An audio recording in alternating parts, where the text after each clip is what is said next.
Alain Rocher, président de la communauté des communes des Portes d'Ariège-Pyrénées pour Univisuel dans le cadre des personnalités ariégeoises. Bonjour Alain Rocher. Bonjour.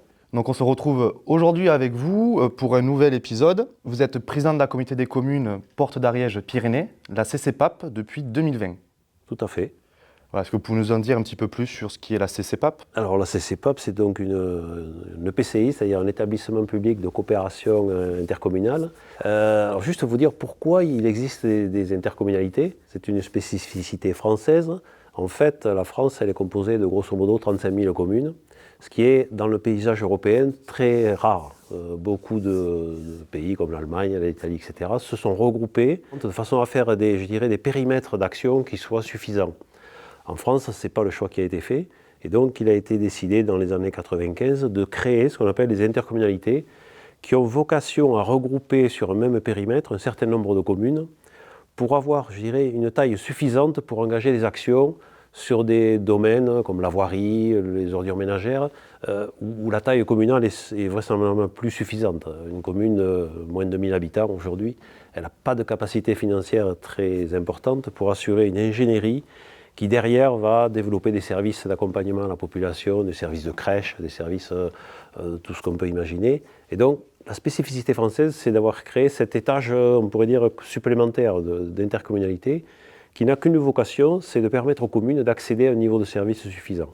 Pour résumer, une intercommunalité, c'est un regroupement de communes pour pouvoir en fait proposer des projets qui ne sont pas à la hauteur et aux moyens d'une commune qui peut être petite. Donc vous n'avez pas toujours été président de la communauté des communes. Je suis devenu président en 2020.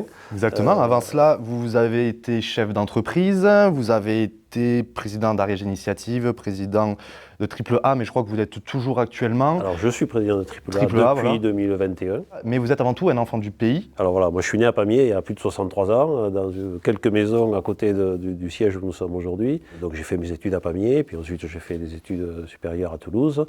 Et puis ensuite je suis allé voyager un petit peu au Maroc, voyager sur la région bordelaise pour aller apprendre différents métiers. Et puis, je suis revenu vivre en Ariège parce que les opportunités familiales ont fait qu'on a pu rester en Ariège. Et puis, en 1994, effectivement, j'ai souhaité reprendre l'entreprise familiale que j'ai conservée jusqu'en 2017. Et avant cela, vos études?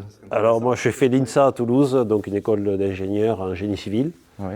Au départ, je devais faire un petit peu de recherche et puis je n'ai pas trouvé une perspective intéressante pour moi dans la recherche. Donc voilà, je suis parti dans différentes entreprises, de la maîtrise d'œuvre, de l'entreprise, de la maîtrise d'ouvrage, tout ce qui tournait autour du bâtiment, tout ce qui tournait autour des énergies renouvelables. Et puis, au bout de quelques années, j'ai souhaité changer d'orientation, changer de métier, puisque j'étais dans le bâtiment, la construction. Je suis passé dans la mécanique et le développement de machines spéciales, donc un autre métier. Et c'est vrai que, pour gérer une entreprise pendant 23 ans, il faut y mettre beaucoup de cœur, beaucoup de temps, beaucoup de passion. Parce que vous avez repris donc la société, l'entreprise familiale de votre père. Exact. En quelle année vous l'avez dit? Alors moi je l'ai repris en 1994, mon père l'avait créé en 1964. Ouais. Et je l'ai cédé en 2017 à une entreprise qui perdure l'activité que j'avais mise en œuvre. Qu'est-ce que vous avez pu apporter à cette entreprise Rocher? Alors d'abord, quand je l'ai reprise, il y avait 6 salariés. On est monté jusqu'à 50 salariés, donc quand même on a développé des marchés, on a agrandi la taille de l'entreprise. On a, dans le domaine des machines spéciales, d'aller chercher des marchés à l'export, ce qui m'a permis de voyager dans pas mal de pays, je dirais quasiment toute l'Europe, une partie de l'Afrique, un peu en Asie, en Russie, en Chine, etc. Et je crois que ça c'est quelque chose qui m'a vraiment le plus intéressé parce que quand vous rencontrez des gens dans les pays étrangers, vous apprenez à la fois leur mode de vie, leur philosophie, la façon d'être, et c'est quelque chose que j'ai trouvé dans l'activité la plus intéressante. Cette ouverture d'esprit et ce voyage a pu apporter à vos sociétés? Alors moi ça m'a apporté beaucoup personnellement, parce que je trouve ça enrichissant, le contact avec l'autre, qui est différent de vous forcément, ça c'est très enrichissant. Ça permet aussi de s'intéresser aux autres, de voir comment ils fonctionnent, et c'est peut-être ça qui m'a amené quelque part à un moment donné à me dire que je pouvais m'intéresser à la chose publique à travers une élection. Alors, j'avais participé à travers l'Initiative Ariège, dont j'ai été président pendant 14 ans. J'étais aussi membre de la Chambre de commerce et d'industrie, donc pour essayer de s'intéresser aux autres et d'apporter ce que j'ai pu, l'expérience que j'ai pu acquérir à l'étranger, et essayer parce que finalement à l'étranger ils ont de bonnes solutions qui ne sont pas les mêmes que les nôtres, et se dire qu'on peut partager ces bonnes solutions, je pense que c'est intéressant pour tous. Vous en avez des anecdotes? J'imagine peut-être des solutions que vous avez pu voir ailleurs, que vous avez pu je veux dire, apporter ici. un truc très simple dont on parle aujourd'hui beaucoup, c'est la suppression du plastique. Moi je suis allé je crois que c'était en Ouganda dans les années 2000-2005. En Ouganda, ils avaient déjà interdit le plastique pour les supermarchés, etc. Donc les pays qu'on pourrait dire un petit peu arriérés, finalement, ils étaient beaucoup plus en avance que nous sur des thématiques très simples. Et avec ces 23 ans d'expérience en tant que chef d'entreprise, si vous pouvez donner, je ne sais pas moi, un conseil ou un retour d'expérience qui peut peut-être servir aujourd'hui à de jeunes entrepreneurs Pour un chef d'entreprise, l'idéal, c'est d'avoir une vraie stratégie. Et il faut se tenir à cette stratégie. Changer d'avis tous les matins, ça c'est vouer son entreprise à des échecs. L'entreprise elle est avant tout là pour essayer de vivre et de gagner de l'argent. Ça, il faut bien avoir cette idée en tête. Pour moi, c'est pas un problème de gagner de l'argent. C'est une entreprise, c'est fait pour ça. Elle est là aussi pour partager avec ses salariés. Moi, quand j'ai été chef d'entreprise, dès 1997, on a mis en place le partage de la recette de l'entreprise, parce que ça s'appelle l'intéressement. En 1997, c'était assez rare. Et pourtant, je trouve que c'est indispensable qu'il y ait une répartition équitable ou la plus juste possible entre le chef d'entreprise qui, je dirais, est là pour embarquer tout le monde, et puis les salariés, parce que sans salariés, il n'y a pas d'entreprise, et sans patron, il n'y a pas d'entreprise. Donc il faut que tout le monde travaille ensemble dans le même sens, et que le partage de la recette il soit à peu près équitable. Donc, vous avez mis en place l'intéressement C'est gagnant-gagnant. C'est gagnant pour les salariés, c'est gagnant pour l'entreprise. Donc après les sociétés Rocher? Alors après les sociétés Rocher, effectivement, en 2017, moi j'ai vendu, et puis est venu le temps de la réflexion, de savoir ce que j'allais faire de mon temps. Donc avec Frédéric Thienot, maire de Pamiers, nous avons décidé de monter une liste municipale en 2018, et donc on a commencé à travailler avec ce qu'on appelait à l'époque un collectif, pour essayer de voir s'il y avait l'opportunité de développer autre chose sur la ville de Pamiers et sur la communauté des communes. Donc nous avons été élus en juin 2020, et dans la foulée, je me suis présenté à la présidence de la communauté des communes. Avant cela, quand même, j'aimerais qu'on retourne un petit peu en arrière. Après l'entreprise Rocher, vous avez été donc président d'Ariège Initiative. En même temps. C'était en même temps? Oui, j'ai été président d'Initiative Ariège, donc de 2007 à 2021 à peu près. Ah oui, d'accord, donc ça s'est chevauché, quoi. Voilà, donc alors c'est aussi une expérience très enrichissante, parce que donc Initiative Ariège, c'est une association dont la vocation est justement l'accompagnement des petits porteurs de projets, des TPE, sur la création ou le développement de leurs projets. Avec un accompagnement financier, donc ce qu'on appelle des prêts à taux zéro sans garantie, qui permet au projet de démarrer, parce que la clé dans une entreprise, malheureusement, c'est l'argent, quoi. Bien sûr. Et il faut avoir des fonds pour démarrer, pour payer ses fournisseurs, pour payer son propriétaire, son matériel, etc. Et vraiment, la clé, elle est là. Donc, ce coup de pouce qui est donné à ces TPE, c'est vraiment pour leur permettre de passer le cap difficile des 3 ans. Il faut savoir que quand même, au bout de 3 ans, 50% des entreprises périclite. Et donc, avec Initiative Ariège, on arrive à un taux de 95% d'entreprises qui continuent leur activité. C'est basé à Verniolle, zone Delta Sud. C'est basé à Verniolle. Il y a tous les mardis matins l'accueil de porteurs de projets. Voilà. Et donc ensuite, il y a un comité de sélection qui va analyser si le projet, qui va surtout regarder si le projet est bien en adéquation avec la personne. Et vérifier quelques ratios économiques pour voir si le chiffre d'affaires qui est proposé est réaliste. Mais finalement, c'est important de vérifier une cohérence entre le projet qu'on porte et la réalité économique qu'on a derrière. Donc concrètement, si on veut être aidé par Ariège Initiative, donc on se rapproche d'eux, on a sûrement des rendez-vous, et ça nous permet en fait d'avoir des crédits à taux zéro. C'est des prêts à taux zéro, sans garantie à taux zéro. Donc voilà, pour pouvoir aider donc au lancement, à l'achat de matériel ou autre. L'idée aussi, c'est de pouvoir venir en complément des prêts bancaires qui sont souvent indispensable pour lancer un projet, et c'est de l'accompagner sur ce montant-là, parce que la banque, effectivement, elle va se prémunir du risque, mais elle ne veut pas assurer la totalité du risque. Bien sûr. Ok, donc c'est vraiment un complément pour ça. Donc vous avez participé donc aux élections municipales, donc de la commune de Pamiers. Voilà. Comment ça se passe? Pourquoi on se présente? Alors pourquoi on se présente? Parce que je sais pas, à un moment donné dans sa réflexion personnelle, on se dit que On peut aussi œuvrer pour le collectif, parce que c'est quand même ça, une élection municipale, et apporter quelque chose qui n'existait pas dans le passé. Alors, il y a peut-être d'autres façons de voir l'avenir de Pamiers, et donc c'est à ce titre-là qu'on s'est porté candidat. Oui, donc vous êtes le premier adjoint donc, de Madame Thiénot, donc en charge des finances. En charge des finances. Oui, donc au final, le parcours, il paraît logique depuis le début, quand même, malgré tout. Est-ce que vous pouvez nous expliquer un peu, dans les grandes lignes, comment se déroule en fait une élection municipale, comment on se présente, comment on est élu? Pour créer une liste, il faut déjà trouver, sur la commune de Pamiers, minimum 34 personnes. Il faut avoir à la fois des personnes, je dirais, réparties territorialement sur la commune, qu'il y ait des fonctions un petit peu complémentaires pour qu'on puisse aller chercher des gens qui s'occupent de travaux, d'autres de finances, d'autres de juridique, etc. De personnes aussi qui faire soient... attention à la parité, il me semble. Il y a la parité. Sur les communes de plus de 3500 habitants, il y a la parité, donc il y a effectivement un homme, dans la liste électorale est composé d'un homme, une femme, un homme, une femme, etc. Une campagne électorale, ça se prépare. Si on veut être élu, il faut montrer ce qu'on a envie de faire. Oui, donc, il faut se faire voir, il faut se vendre quelque part, c'est normal. Alors souvent on entend dire que les élus s'en mettent plein les poches. Moi je peux vous dire que les élus s'en mettent pas plein les poches. Je peux vous dire que mon indemnité au titre de la mairie de Pamiers c'est 400 € par mois. Donc je ne pense pas qu'avec ça on puisse...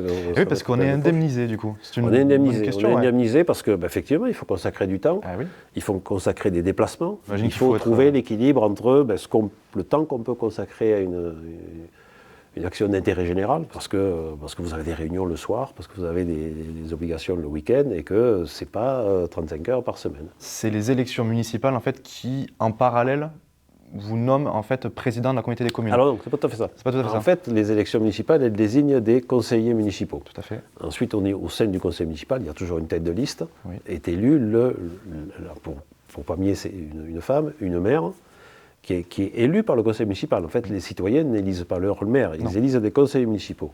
Et de la même façon, les citoyens élisent des conseillers communautaires, qui vont, là aussi, élire leur président et les vice-présidents. Donc il y a une élection interne au sein de la collectivité. En l'occurrence, il y avait 3 candidats. Qu'est-ce qui a fait, d'après vous, donc, la différence avec les autres candidats, du fait que vous soyez, vous, élu? Alors, je crois que c'est peut-être d'abord d'avoir été convaincant auprès des 70 délégués communautaires, puisqu'il fallait en avoir la majorité. Moi, j'en ai eu 38 au 3e tour.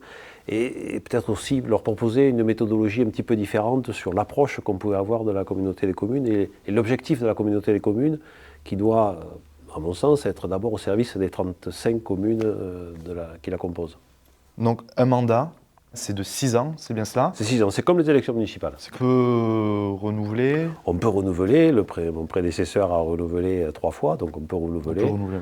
Donc une fois élu président de la communauté des communes, comment on appréhende le travail à venir, le boulot, la charge? Alors, ce qui me paraissait important moi, quand j'étais élu, c'est d'essayer de créer un esprit communautaire qui n'existait pas véritablement auparavant. Et pour arriver à ça, on est parti sur ce qu'on appelle le projet de territoire, qui est, je dirais, une ligne directrice que l'on s'est fixée pour 2022-2030, pour essayer de se dire, voilà, comment on voyait ensemble le devenir de la communauté des communes, quels étaient les sujets sur lesquels on pouvait travailler en commun, puis quels étaient finalement les sujets sur lesquels il valait mieux que ça reste aux communes ou sur lesquels il n'y avait pas d'intérêt à travailler ensemble. Donc ce document que l'on a écrit, les actions que l'on a ciblées, environ 115, nous ont permis de se dire, voilà où on veut aller. La communauté des communes donc, est composée de plusieurs compétences. Est-ce qu'on peut en citer quelques-unes? Une compétence majeure pour nos territoires, c'est le développement économique. Alors d'abord parce qu'effectivement, j'ai un passé d'industriel et que j'y suis particulièrement attaché, mais je crois que véritablement, le développement économique, c'est ce qui permettra aux citoyens du territoire demain de trouver un emploi, demain d'être en proximité, demain d'attirer sur nos territoires des entreprises extérieures, exogènes, de permettre leur développement. Donc la communauté des communes, elle a une vraie politique très forte de développement des zones d'activité, que ce soit au nord de Pamiers avec Gabriela, que ce soit sur Mazères avec les zones de Pignès, de Bonzon, de Garautou. Donc moi je pense qu'on a un vrai atout, par la proximité de Toulouse, il faut le reconnaître, de pouvoir attirer des entreprises qui n'ont plus aujourd'hui vocation à rester dans le périmètre métropolitain de Toulouse et à essayer de venir sur des territoires pour lesquels elles auront autant de facilité si ce n'est plus, à rester chez nous. D'abord parce que le foncier est un peu plus économique, d'abord parce que le cadre est quand même fantastique, Plus agréable, on peut le dire. et que finalement, le fait d'être pour elles de rester sur Toulouse ne leur amène pas plus de clients que ça. Aujourd'hui, nos zones d'activité, que ce soit à Pamiers ou à Mazères, elles sont en bordure de l'autoroute. Utilisons cette capacité que l'on a à accueillir pour essayer de développer notre territoire. Et pour vous, donc en 4 ans de mandat aujourd'hui, quelles ont été donc les actions fortes que vous avez mises en place à ce niveau-là? Moi je dirais l'action forte, c'est Gabriela, parce qu'effectivement Gabriela, c'était une zone qui avait été initiée auparavant, mais qui manquait un petit peu d'élan dynamique, d'élan commercial, parce qu'une de mes premières actions au sein de la communauté de communes, ça a été de recruter un chargé de mission pour le développement économique. Parce que si on n'a personne pour porter les projets, pour accompagner les entreprises, pour aller chercher les entreprises, sachant que l'objectif de Gabriela, puisque c'était un site qui a été validé, site clé en main récemment par l'État, donc une certaine reconnaissance de qualité, et puis aussi avoir des zones qui soient un petit peu plus ancrées dans le développement durable. C'est ce qu'on a mis en place sur Gabriela 2, et c'est ce qu'on mettra en place sur les nouvelles zones d'activité qu'on va créer. Parce que l'écologie, donc aujourd'hui, ça reste un point donc, crucial. Comment vous palliez à ça? Je crois que l'écologie, il ne faut pas que ce soit un sujet à part, il faut que ce soit intégré dans tous les projets. L'écologie, on doit l'intégrer dans le bâtiment pour faire des bâtiments économes en énergie. L'écologie, on doit l'intégrer dans effectivement les zones d'activité pour qu'on puisse y aller en vélo, pour qu'on puisse, je dirais, se promener un petit peu dans les zones d'activité, même si ce n'est pas la vocation, mais qu'on n'ait pas cette impression d'être enfermé dans du béton sur tous les côtés. On a planté beaucoup d'arbres, on va déplacer des espèces protégées sur cette zone. Donc on peut aussi allier développement économique et développement durable. Pour moi, ce n'est pas du tout incompatible, il faut simplement avoir la volonté de le faire. Ensuite, on a une compétence sur les ordures ménagères, par exemple. C'est une compétence dont on voit bien qu'aujourd'hui, le périmètre, il ne peut pas être communal. Il faut qu'il soit forcément sur le regroupement de communes, et même au-delà, le regroupement d'intercommunalités. On a une compétence sur la voirie, on gère plus de 600 km de voirie intercommunale, donc c'est quand même un budget aussi important. On gère par exemple les refuges, qui sont un budget intercommunal. Une compétence pour moi très importante, c'est effectivement la petite enfance. Donc ce sont toutes les crèches familiales, collectives et assistantes maternelles. Il est important, si demain on veut attirer des jeunes sur notre territoire, de leur offrir des solutions de services pour leurs enfants, parce que derrière les crèches, ce sont les écoles qu'on va pouvoir développer dans les communes, dans les villes et dans les communes. Et donc sans un service pour nos concitoyens jeunes, on ne pourra plus attirer des jeunes salariés dont nos entreprises ont besoin. Donc ça, c'est une compétence importante qui a un coût quand même assez important pour la collectivité, mais il faut l'assumer politiquement. Donc après ça, vous avez donc d'autres compétences, l'habitat. L'habitat, c'est... on doit s'engager vers un habitat, je dirais, responsable. On voit bien que les logements qui sont classés G, F, n'ont plus vocation à être loués. Et c'est parce que demain, il faut que nos concitoyens ils dépensent leur argent dans autre chose que de l'énergie pour chauffer leur logement. On s'est engagé à accompagner les propriétaires bailleurs pour développer l'isolation thermique de leur logement, à améliorer la qualité de leur logement. C'est un investissement fort de notre collectivité. Parce que l'assurance de conformité de logement, donc c'est un label, c'est bien cela? Alors c'est le permis de louer. Alors ouais, c'est ça. Permis de louer, pardon. Parce que ça, c'est un label de qualité que vous avez mis en place. Alors le permis de louer, on est la seule intercommunalité aujourd'hui de l'Ariège à le porter. On l'a porté dès 2021. L'objectif, c'est d'assurer aux locataires qui rentrent dans ce logement d'avoir un bien qui soit digne, qui soit, je dirais, qui soit conforme en termes de normes, qui dispose de tous les diagnostics nécessaires. Et pour moi, c'était important de mettre en place cette action parce que ça garantit aux locataires de vivre dans des conditions, on va dire, normales. Et concrètement, comment ça se met en place? Concrètement, les propriétaires sont tenus sur certains périmètres des communes de Pamiers, Mazères, Saverdun, puis maintenant Bonnac, Bénague, et puis d'autres communes sont en train de venir. On oblige les propriétaires à venir nous rencontrer pour faire un diagnostic de leur logement. Et l'objectif aussi, c'est de leur permettre d'améliorer leur logement. Et ça vous permettra de faire mieux vivre votre logement. Donc c'est à la fois un accompagnement, je dirais, ponctuel pour dire, pour louer, il vous faut ça, mais demain, c'est de leur dire, votre logement, il sera meilleur dans les 5 ans, dans les 10 ans à venir, parce que vous avez mis en place des actions. Et de notre côté, on est prêt à les aider à mettre en place, si ce sont des actions structurantes comme l'isolation par extérieur, comme la rénovation énergétique. Est-ce que vous mettez des aides en place, c'est ça? On accompagne effectivement financièrement toute la rénovation énergétique, les opérations façades qu'on a créées sur les centres-villes des bourgs. Vous dites des aides financières, mais c'est-à-dire qu'on... On peut accompagner les porteurs de projets entre 50 et 80% sur des rénovations importantes. Parce qu'entre le permis de louer, donc les aides que vous pouvez apporter donc, aux citoyens pour leur logement, les remettre en bon état, les isoler ou autre, comment je suis informé de ces aides, comment je suis informé, comment je sais que c'est la CCPAP qui met ça en place, enfin voilà, je pense que tout le monde n'a pas de notion de cela. On a une action phare depuis 2023 qui sont les cafés de la rénovation énergétique. On a mis en place sur Pamiers, sur Saverdun, sur Mazères, sur différentes communes, qui nous permettent là véritablement d'aller à la rencontre des citoyens pour leur proposer, je dirais, le panel d'aides que l'on peut développer, les guider vers éventuellement les opérateurs complémentaires qui peuvent leur apporter d'autres aides par la région, MaPrimeRénov', etc., etc. Après l'habitat. Une autre compétence, c'est le refuge des animaux perdus, que l'on développe avec le refuge des Trois Bornes, un petit peu au nord de Pamiers, qui permet d'accueillir les animaux perdus, mais aussi notre volonté, c'est de pouvoir permettre aux habitants d'aller chercher des animaux qui sont en parfaite santé, qui sont vaccinés, qui sont une obligation des collectivités d'avoir des refuges. Il y a 5 personnes qui travaillent au refuge, au quotidien, 365 jours par an. On a aussi des volontaires qui viennent promener les animaux du refuge dans la nature avoisinante. Donc pour les passionnés d'animaux, ils peuvent se rapprocher. Ils peuvent venir et ils peuvent faire 1 heure de promenade tous les jours avec des chiens ou des chats éventuellement. Et donc il n'y a que des chiens et des chats. Il n'y a que des chiens et des chats. On peut y retrouver des tortues. Non, pour le moment on n'est pas là. Même pas encore ça viendra, mais pas encore. Donc suite à ça, je sais qu'il y a le tourisme aussi également. Qu'est-ce que vous avez pu développer en 4 ans sur le tourisme? Alors le tourisme, donc l'office de tourisme de l'intercommunalité, c'est l'office à Pamiers, à Saverdun, à Mazères. On a surtout essayé de développer de nouvelles actions de tourisme et aussi valoriser un petit peu nos chemins de randonnée. On a presque 200 km de chemins de randonnée qui sont entretenus par les agents de la collectivité pour que, effectivement, on puisse se trouver facilement à se promener. On a défini des cartographies autour de chaque village. On a mis en place avec le premier RCP la randonnée de l'eau et le Rotary, la randonnée de l'eau sur la commune de Saint-Amadou, les Pujols, donc qui a lieu tous les ans au mois de juin. C'est un succès parce qu'on voit que d'année en année, il y a de plus en plus de personnes qui viennent faire cette randonnée qui est très sympathique, puisqu'il y a plusieurs niveaux, 5 km, 8 km, 18 km, et chacun peut y trouver son compte dans un environnement qui est quand même assez sympathique.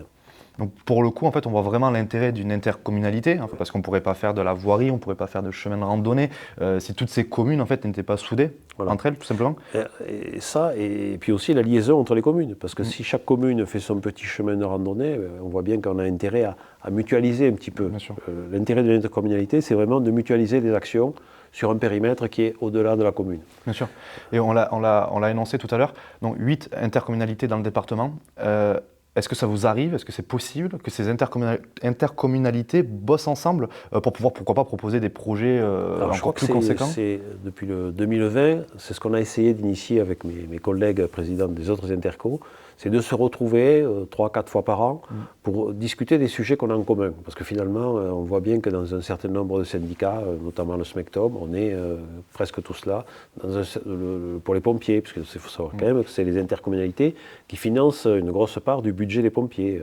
Et donc, c'est important qu'on soit en ligne un petit peu là-dessus. On n'est pas toujours d'accord, mais en tous les cas, qu'on puisse discuter ensemble de ce qui nous paraît important pour le territoire, dans un esprit de concertation. Et finalement, on se rend compte qu'on n'a aucun intérêt à être en guerre les uns contre les autres, ce qui a pu se passer dans le passé. On a tous intérêt à travailler ensemble. Encore une fois, ça ne veut pas dire qu'on est tous d'accord sur le même sujet, mais en tous les cas, de partager certaines idées pour que ce soit au bénéfice du citoyen, parce qu'on voit bien que l'argent public va devenir de plus en plus rare, et donc il faut essayer de l'utiliser au mieux pour l'intérêt de tout le monde. Bien sûr.